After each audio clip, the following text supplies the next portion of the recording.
وہاڑی سے پاکستان تحریک انصاف کے حمایت یافتہ آزاد امیدوار طاہر اقبال چودھری رائے ظہور احمد کھرل نے اپنے ساتھیوں کے ساتھ پریس کانفرنس کرتے ہوئے کہا ہے کہ میں یقین کے ساتھ کہہ سکتا ہوں کہ پورے پاکستان میں پی ٹی آئی کے امیدواروں نے 266 سیٹوں میں سے 200 سیٹوں پر کامیابی حاصل کی ہے، لیکن پورے پاکستان میں عوامی مینڈیٹ کو روندا گیا ہے۔ اسی طرح وہاڑی میں بھی یعنی 158 میں بھی یہی ہوا ہے۔ یہاں سے مسلم لیگ نون کی امیدوار تہمینہ دولتانہ ہاری ہوئی ہیں اور اسی طرح ان کے 2 ایم پی اے ثاقب خورشید اور نعیم خان بھابھا وہ بھی ہارے ہوئے ہیں، اور ان کا واضح ثبوت ہے ہمارے پاس جو کہ فارم 45 کی شکل میں موجود ہے۔ میں تہمینہ دولتانہ سے ثاقب خورشید سے اور نعیم خان بھابھا سے کہتا ہوں کہ انہوں نے اگر وہاڑی میں سیاست کرنی ہے اور عوام میں آنا ہے تو اپنی شکست کو قبول کر لیں۔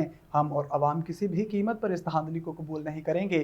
عوام نے 8 فروری کو عمران خان کے اس نعرے پر کہ ظلم کا بدلہ ووٹ سے لیں گے کے تحت گھروں سے نکل کر تمام تر مشکلات اور رکاوٹوں کے باوجود بھری اکثریت سے ووٹ ڈال کر پی ٹی آئی کے امیدواروں کو کامیاب کروایا ہے۔ اب یہ عوامی مینڈیٹ پر ڈاکہ ڈالا جا رہا ہے، یہ ہم کسی صورت نہیں ہونے دیں گے۔ اس موقع پر ظلم کا بدلہ ووٹ سے اور عمران خان کا زندہ باد کے نعرے لگائے گئے۔